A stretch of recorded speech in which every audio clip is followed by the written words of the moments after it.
Now let's see how the microgrid works. So switching on the microgrid.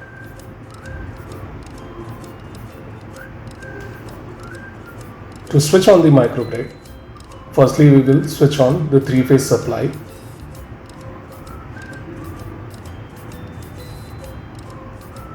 And also the single phase supply. And then we will switch on the display of the system.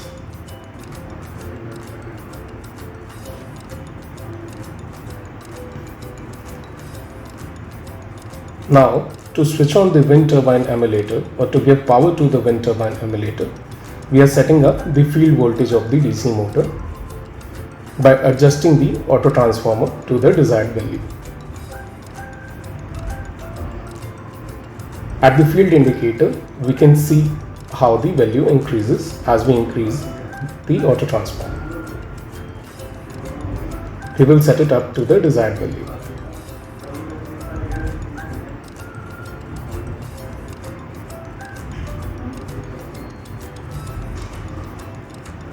So this is set. After that, setting the armature voltage by adjusting the auto transformer to the desired value.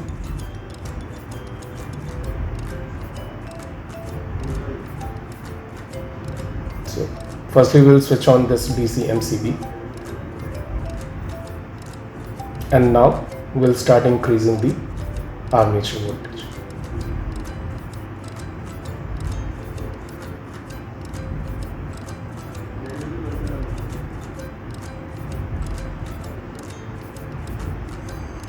Once this is set,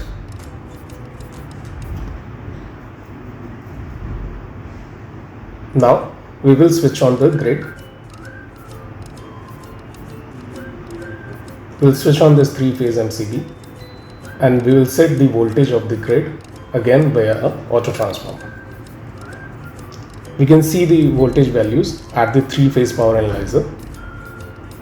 And as this is connected to the filter and inverter, we will also see the increase in value of the DC link.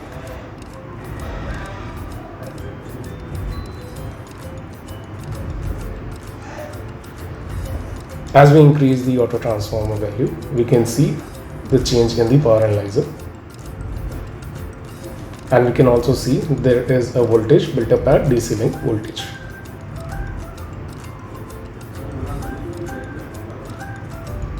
So this is how we give the power supply to wind turbine emulator. Now coming to the other source, battery. So this is a lithium ion battery.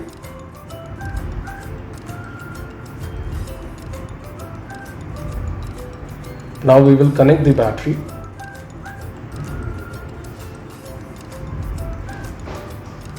After connecting the battery, we'll switch on MCBs.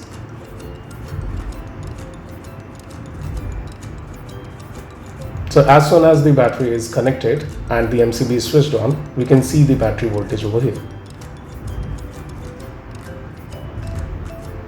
Now coming to the software. So we'll start the software. So you can see the software is divided into three sections: control and indicators, graphs, and block diagram. In control and indicator section, we have different controls through which we can control wind turbine emulator. We can control PV, we can control fuel cell, we can control battery, we can control supercapacitor. In the graph section, we can see various graphs of the associated sources. And in the block diagram section, we can see the block diagram of the system.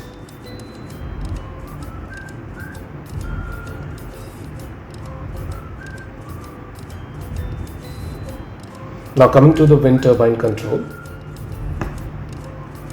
you can see there is a WT on button to switch on the wind turbine emulator.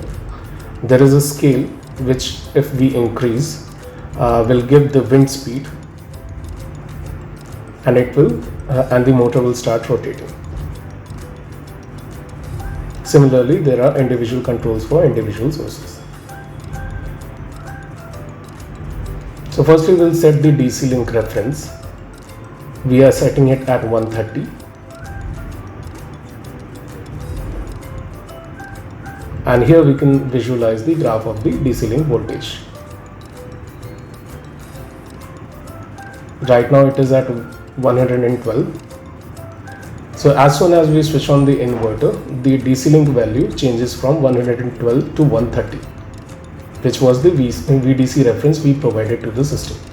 And we can visualize in the indicators also, the value is 120, 130. Now if we see the curve of capacitor voltage or DC link voltage, we can see a constant voltage at 130.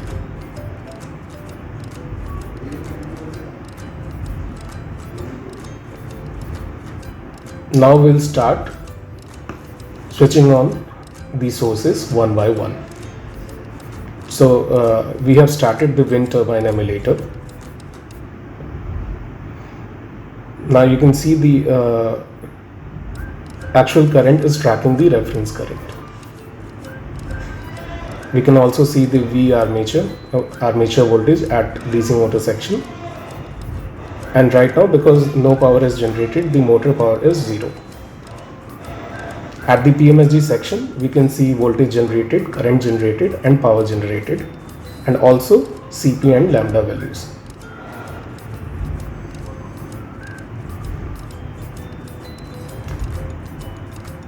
In the graphs, we can visualize the various graphs.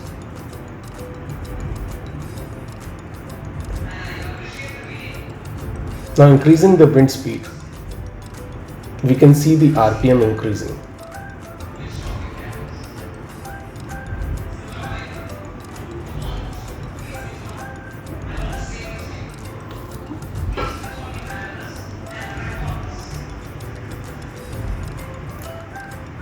We can see the motor is running.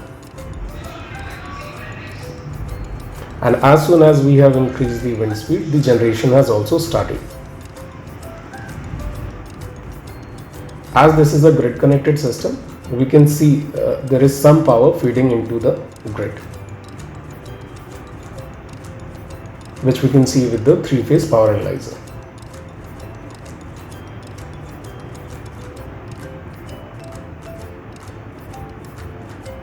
We can also see the armature current, which is motor current. We can see there is about 90 watts of power going to the grid. That's when power goes to the grid, it indicates in negative. When we get power from the grid, it indicates in positive. As we are increasing the wind speed, we can see the RPM increasing. We can visualize different graphs such as CP versus lambda, generation speed versus torque, and generation speed versus armature current. You can also see graphs of inverter values like active reactive power.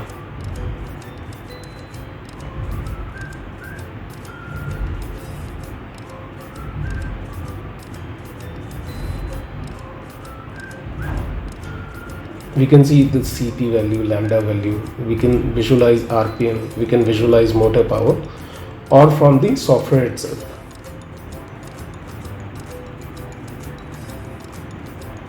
So right now about 230 watts of power is going towards the grid, which we can see with the 3-phase power analyzer.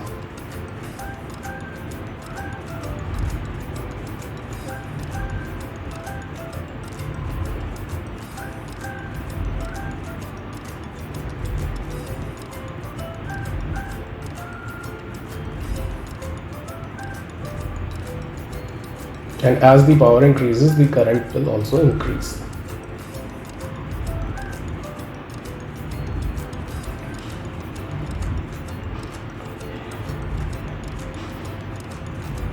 Now we have a 3-phase power analyzer which is touch screen, and we can see various parameters using that. Also we can see graphs of voltage, current and THD using this 3-phase power analyzer.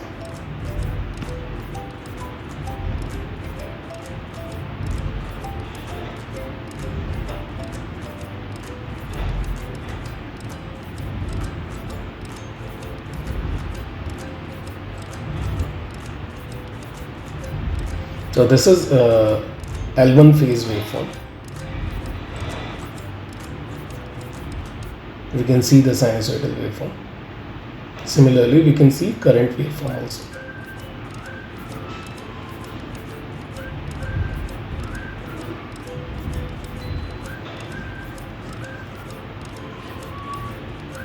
So we can see all the three line currents and line voltage waveforms separately and also together.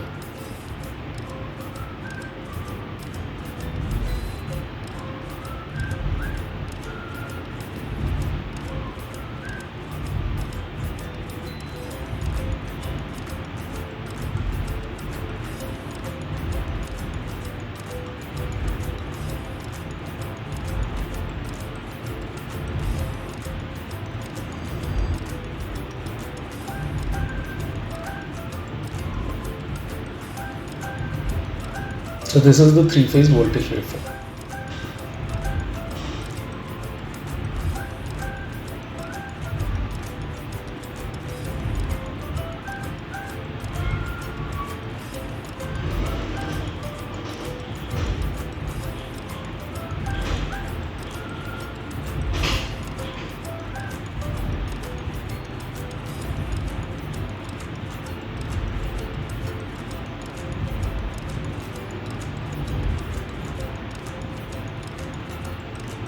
These are the maximum values captured.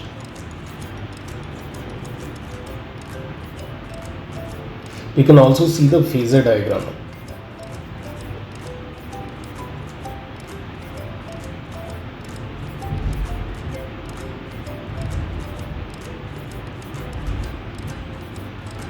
We can also see the system frequency.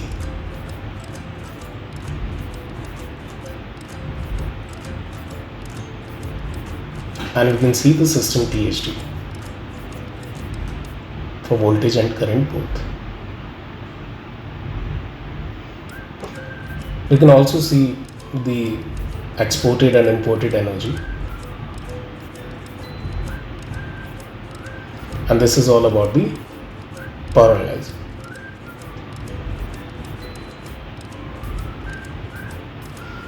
So right now the motor is running at about 850 RPM and it is generating about 640 watts of power to the grid.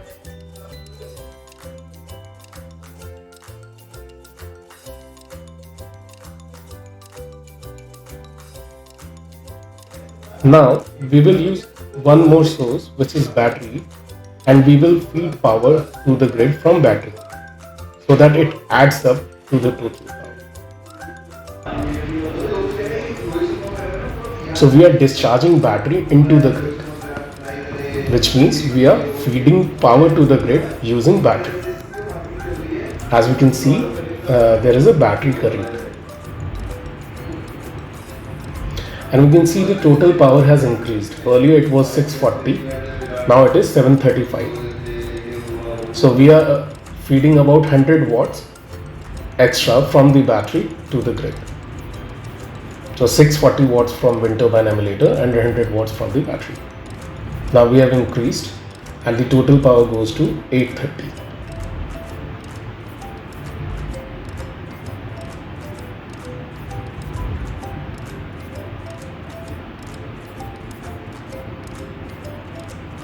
Now we will try to charge the battery.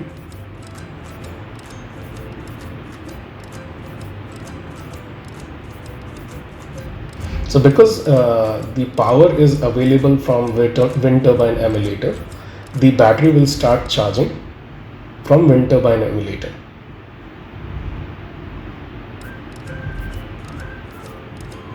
So the power from wind turbine emulator was 640 watts. And now we can only see 350 watts.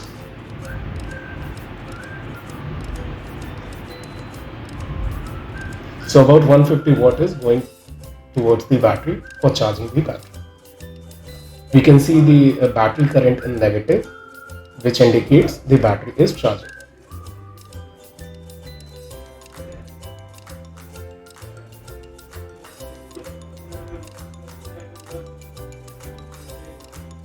And this is how we can operate all the sources either together or individually in any combination. So there is no restrictions like you have to operate wind first, then PV, then fuel cell. You can operate any of the sources,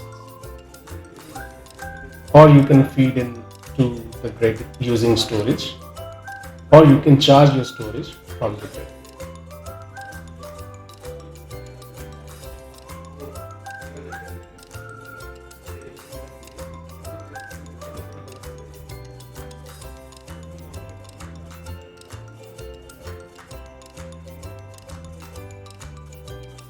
We can also see the reactive power is 0 because the reactive power is controllable via this microgrid, and we have put on a reference of 0 reference for reactive power in the software.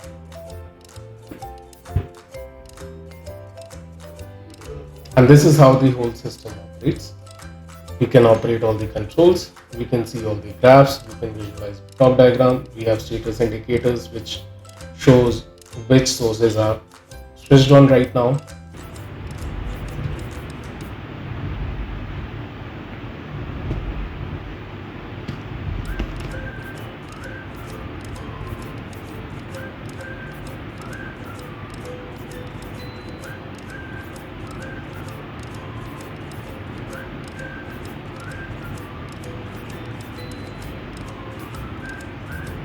Now switching off the sources.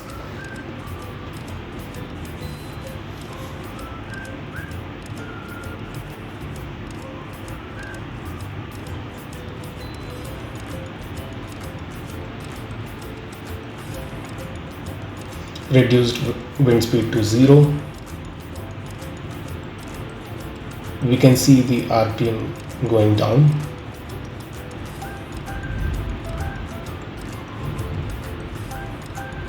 We can see the armature current going down, and as soon as we switch off the switch, motor stops running. And this is how the whole system works. Now let's see how to shut down the microgrid.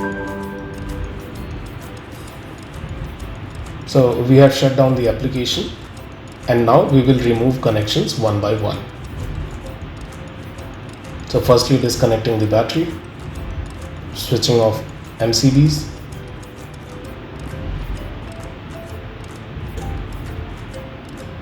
disconnecting battery.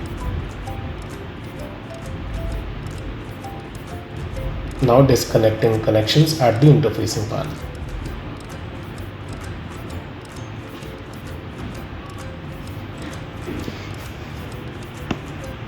To power up wind turbine emulator, reducing voltages from auto transformer. Firstly reducing armature voltage, then we'll reduce the field voltage.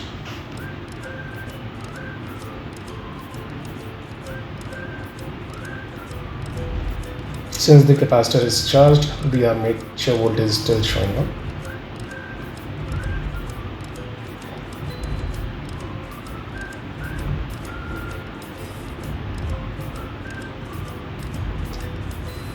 Switching off wind turbine emulator.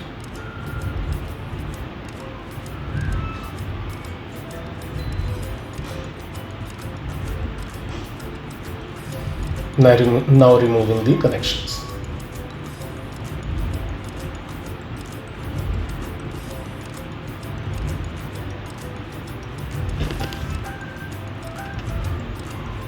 Now removing the connections from DC link. Firstly removing battery connections.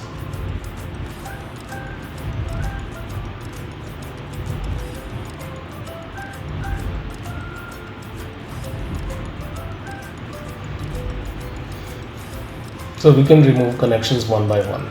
So there is no sequence. We can remove generator first, we can remove battery first, we can remove supercapacitor first. You can follow any step.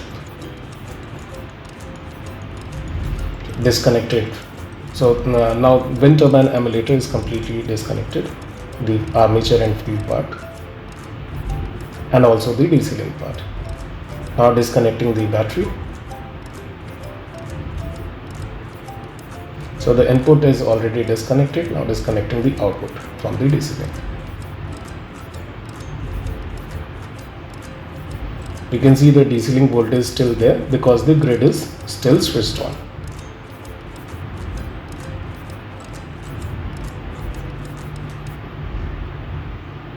Now disconnecting the grid.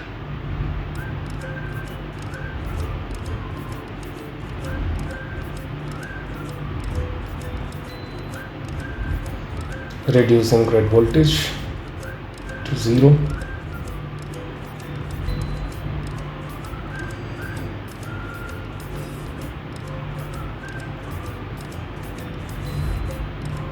Switching off the MCB. And now you can see the DC link voltage is reducing because the grid is shut off.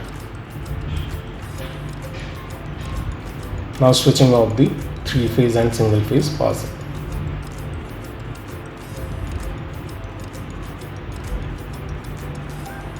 Switching off the indicators.